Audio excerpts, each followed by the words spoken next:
When you're working on a game, you can easily get lost in adding new features and bug fixing the existing ones. Here's a little clip and I want you to tell me what is missing from it.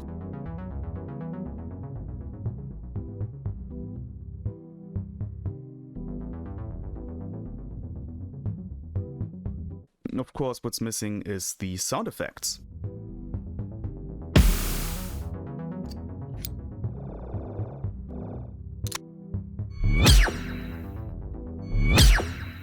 Something that is very important for good game feel, because no matter how much recoil you put into your animations, good sound design can just not be replaced by any amount of screen shake. It of course helps to have good animations as well, but it is an important part. So I thought it'd be interesting to just go over how I made these sound effects, and maybe you can learn something from this. I actually used a vacuum cleaner and an egg cutter for the laser gun sound effect, but I'm gonna go over all the main parts of this little clip you just saw. Now the first part is the animation where the robot lands, which looks like this. It actually just spawns in and you can just see the trail of it slowly dissipating, which gives it a more immediate feel, and if you had the whole animation of it falling down, it wouldn't feel as snappy as you'd want it to, and that is something that the sound effect should also encompass. The second part is of course the gun assembling, and we would need some hovering sounds for the little floaty thingies that combine into the big gun.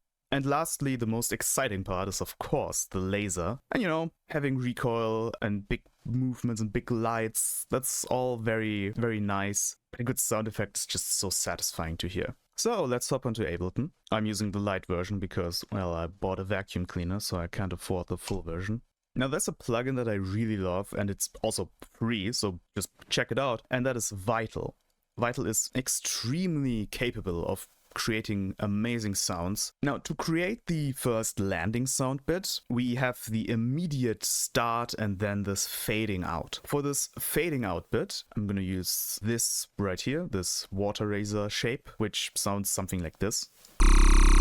You know, it's suitably sci-fi, and it's also what I'm gonna be using for the little floaty thingies. I'm just gonna add some white noise, and it sounds something like this. It's still very harsh. Remove that, please. So I'm just gonna play this note, which at first sounds very aggressive. But here's the trick. We're just gonna make it into a waveform. Don't need that tail. And then just fade it out over the time and also fade it in just a little bit. And it sounds like this. But it's missing, of course, a little kick at the beginning where it's landing. And for that, I'm actually just gonna use a kick.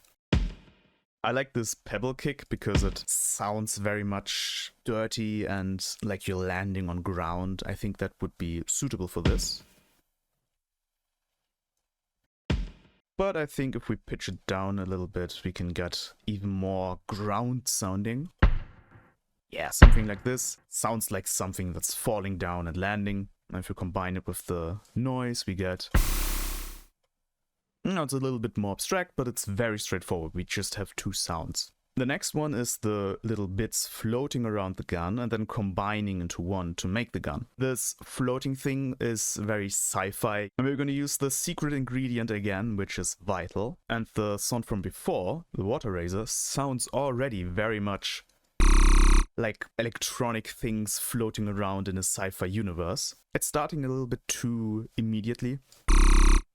I want a little bit of a fade in, so I'm just gonna use the envelope over here. This envelope, it sounds a little bit softer.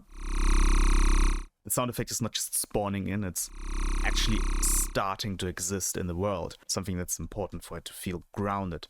Now, this alone is a little bit boring, so I'm just gonna add another oscillator. And for this, I'm gonna use this squish flange, which on its own sounds like this.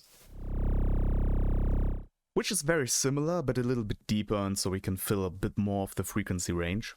And if we combine it with the water razor, it sounds like this. Water razor is still a little bit too bright, so I'm just gonna pitch it down a little bit. Something like this. That already sounds very sci-fi. And I'm gonna increase the voices, maybe decrease the detune, and then we have something like this.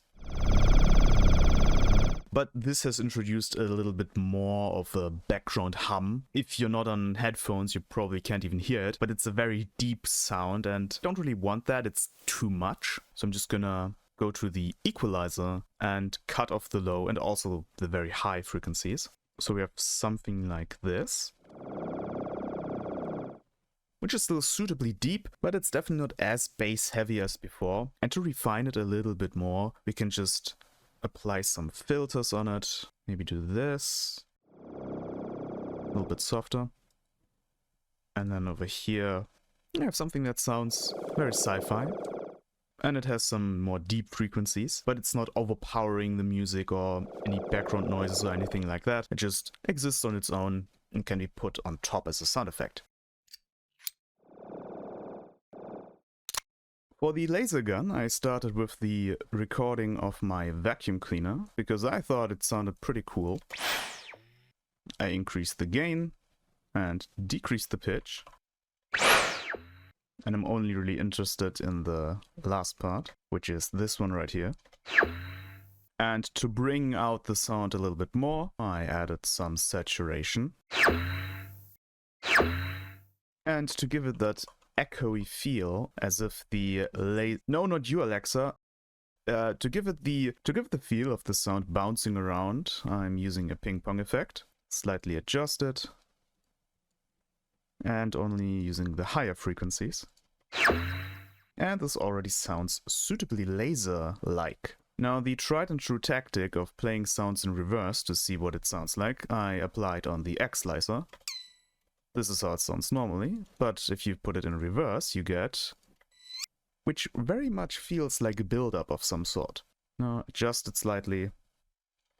And add another X slicer, but this time, just play it normally. Some slight adjustments, and... I then added a snap. Also played it in reverse. And also add the same ping pong effect. If we now apply the effect, we get this interesting sound, which is not quite a normal snap, but it's also not quite a snap in reverse. But at this point, the gun is kind of missing its punchy feeling. So I added a kick. But to add to the build-up I have with the harp, I simply duplicated the kick and played it in reverse before playing it normally, and we get this interesting sound. And lastly, I just added a normal snare, but that's a bit too loud, so I just decrease the volume. And if we put all of this together, we get this. Very laser gun sounding. Sound design is one of those things that's really important for game feel, but it can easily get overlooked, especially if your mind is stuck in thinking about the logic of the game and all the bugs you have to fix. But when it's missing, your game feels way more empty, and even some rudimentary sound effects can really help with that. And what's also cool is there's no strict formula, there's no real right or wrong, and you can go really creative in certain ways. You don't have to make everything sound as realistic as possible, especially with a game. You can be a little more abstract and try creative things, which is something I really enjoy about sound design, and I'm looking forward to learn even more about it. Because sound design, like coding, like game design, like animation, is just one of the many hats you have to wear as a game developer. And half the fun is figuring out how. I hope my process was insightful, or at the very least interesting to you, and maybe even helpful in some ways. Thank you very much for watching.